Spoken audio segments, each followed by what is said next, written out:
mengingat, menyebutkan dan menerapkan pengetahuan ilmiah secara tepat, mengidentifikasi, menggunakan dan membuat model-model dan tampilan ilmiah. Sebenarnya bentuk-bentuk keterampilan ini Bapak Ibu di soal yang pernah Bapak Ibu buat ketika penilaian akhir semester atau penilaian semester ini pernah dibuat, barangkali belum fokus saja kalau ini merupakan keterampilan dari kompetensi ilmiah. Berikutnya membuat dan menetapkan prediksi dengan tepat, mengajukan penjelasan hipotesis, yang terakhir menerangkan implikasi potensial dari kompetensi sains bagi masyarakat. Kompetensi ilmiah indikator kedua yaitu mengevaluasi dan merancang penyelidikan ilmiah yang meliputi menguraikan, memberikan penilaian terhadap penyelidikan ilmiah dan mengajukan cara bagaimana menjawab pertanyaan secara ilmiah. Bentuk keterampilan yang digunakan mengidentifikasi pertanyaan yang diselidiki dalam kajian ilmiah. Yang kedua, membedakan pertanyaan yang dapat dan tidak dapat diselidiki secara ilmiah, mengajukan cara untuk mengeksplorasi pertanyaan yang diberikan secara ilmiah. Yang keempat, mengevaluasi cara untuk mengeksplorasi pertanyaan yang diberikan secara ilmiah.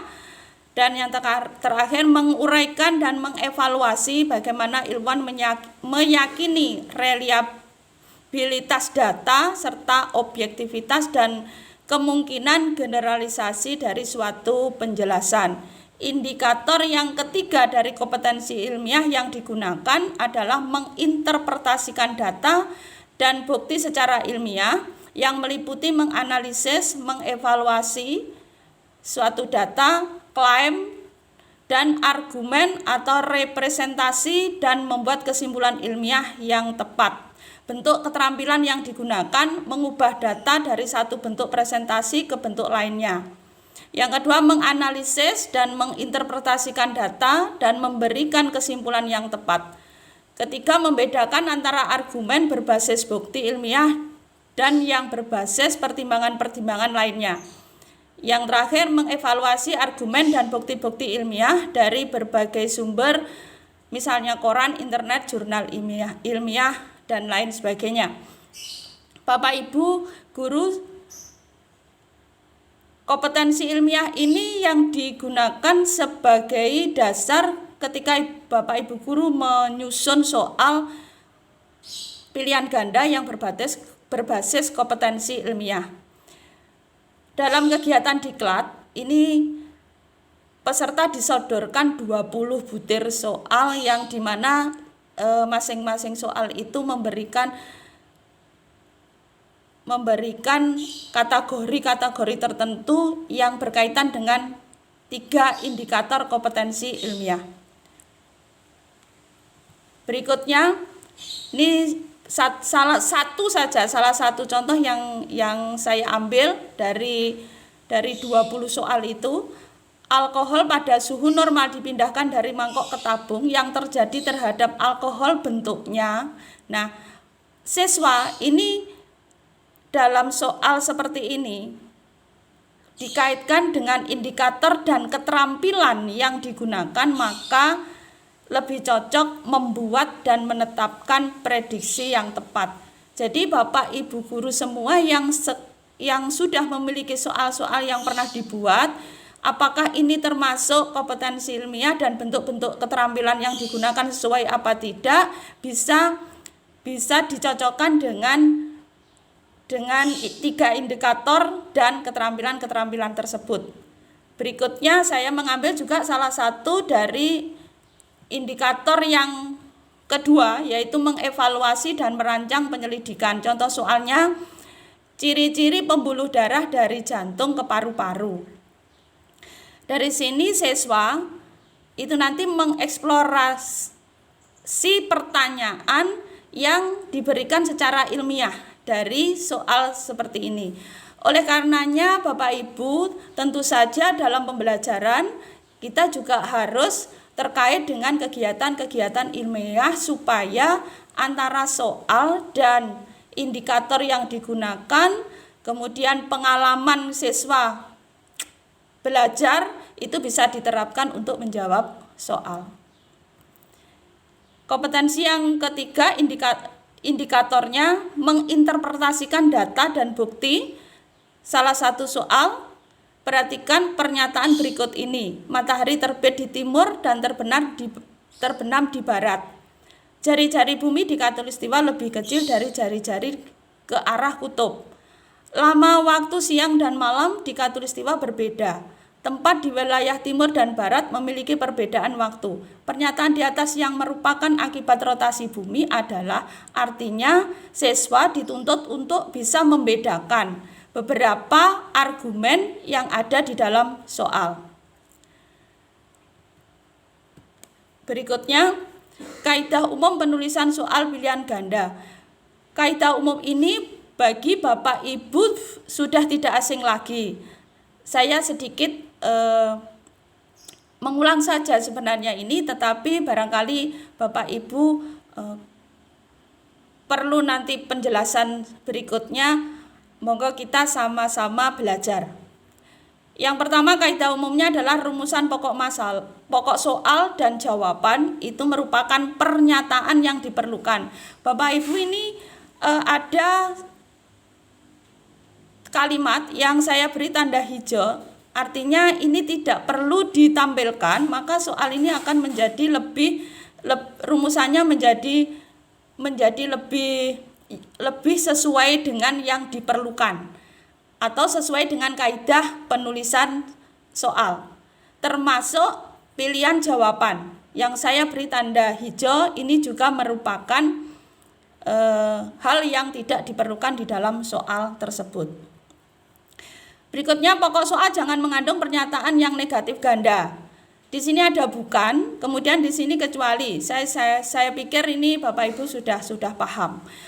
Panjang rumusan pilihan jawaban harus relatif sama. Di sini tidak sama ya. Ada yang panjang, ada yang pendek, semakin pendek. Bukan hal yang baru buat Bapak Ibu tentang kaidah umum ini. Setiap soal harus menggunakan bahasa sesuai dengan kaidah bahasa Indonesia. Secara berulang, ini sebaiknya diganti dengan secara teratur. Di atas air, untuk konteks soal ini, sebaiknya ini di permukaan air. Di permukaan air. Kemudian regulasi, ini kita mencari kata yang sesuai saja, misalnya bergerak langsung ke arah kaidah bahasa yang sesuai. Berikutnya yang berkaitan dengan jawaban angka. Sebaiknya Bapak Ibu membuat angka ini berurut dari kecil ke besar atau dari besar ke kecil. Berikutnya kaidah gambar, grafik, tabel, diagram. Jika sekiranya tidak diperlukan, maka tidak perlu ditampilkan. Sebenarnya di sini ada gambar tentang lapisan troposfer, tapi ketika soal ini karakteristik lapisan troposfer sudah bisa dijawab, maka gambar itu tidak diperlukan dan tidak perlu ditampilkan. Berikutnya, setiap soal harus menggunakan bahasa yang komunikatif. Limbah industri B3, tidak semua siswa memahami arti dari B3. Lebih baik disampaikan limbah industri yang berbahaya atau yang beracun. Berikutnya, pilihan jawaban jangan mengandung pernyataan semua jawaban salah atau semua jawaban benar. Bapak Ibu, ini juga sudah bukan hal yang asing. Berikutnya, butir soal tidak boleh bergantung pada soal atau jawaban sebelumnya. Artinya ada satu soal yang itu mengikuti menurut soal nomor sekian yang ada di atasnya, itu tidak diperbolehkan dan melanggar kaidah umum penulisan soal. Berikutnya, pokok soal harus dirumuskan dengan secara jelas dan tegas. Persilangan antara ercis bulat dengan ercis berbiji kerut menghasilkan tanaman ercis berbiji bulat. Mestinya kan di sini menghasilkan ercis berbiji bulat kerut. Nah, ini tidak jelas. Berikutnya, tanaman F2 berjumlah 12 pohon. tetapi jawaban yang muncul dalam bentuk persen, harusnya dalam bentuk pohon. Ini yang dikatakan pokok soal tidak jelas atau tidak tegas. Berikutnya Bapak Ibu, kami dilatih untuk menyusun soal pilihan ganda berbasis kompetensi. Tadi sudah saya sampaikan bahwa dasarnya adalah 3 indikator kompetensi ilmiah tadi. Silakan Bapak Ibu pilih untuk membuat soal di situ. Ini contoh yang saya menggunakan menjelaskan fenomena secara ilmiah. Kemudian bentuk keterampilan yang digunakan adalah mengidentifikasi. Nah, sebelum Bapak Ibu menetapkan ini, maka kompetensi dasarnya apa, kemudian materi yang mengerucut apa, kemudian konteks soalnya tadi ada 3 juga, personal, nasional atau internasional, kemudian global. Kemudian pada tuntutan kognitif, ini yang Bapak Ibu kenal, ada kognitif tingkat rendah, menengah atau sedang, kemudian tinggi. Perbedaannya ketika kognitifnya ini tingkat rendah, maka siswa itu menjawab sekali langsung bisa. Kemudian untuk tingkat menengah, minimal 2 langkah baru siswa bisa menentukan jawaban itu benar. Untuk tingkat tinggi, ini mengarah pada kompetensi kognitif itu analisis, evaluasi, dan yang keenam itu mendesain atau mencipta ya. Itu untuk tingkat tinggi. Nah, ini saya membuat soal yang berkaitan dengan itu. Bapak Ibu, yang perlu saya sampaikan di sini bahwa untuk pilihan ganda itu pilihannya tidak harus ketika anak menjawab salah terus nilainya 0, tidak seperti itu. Misalnya saja pada pilihan jawaban ini hasil penyaringan air keruh menjadi air jernih perlu ditambahkan bahan sebagai berikut. Jika pilihan jawabannya itu ada 1 saja yang benar tetapi itu dipilih siswa salah, karena yang dipilih ini dua jawaban harus betul. Tapi jika yang dipilih siswa itu jawabannya 1 salah, maka sebaiknya Bapak Ibu memberikan skor juga. Sehingga kita memberikan, ya ibaratnya memberikan hadiah ketika siswa itu sudah berpikir.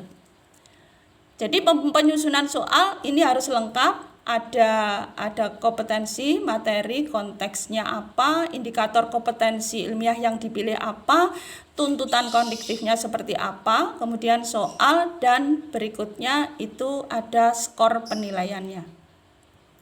Yang terakhir pembahasannya pengembangan soal pilihan ganda berbasis kompetensi ilmiah itu berkaitan dengan kevalitan. Pada satu kompetensi yang diukur atau yang diujikan itu harus tepat dan terukur.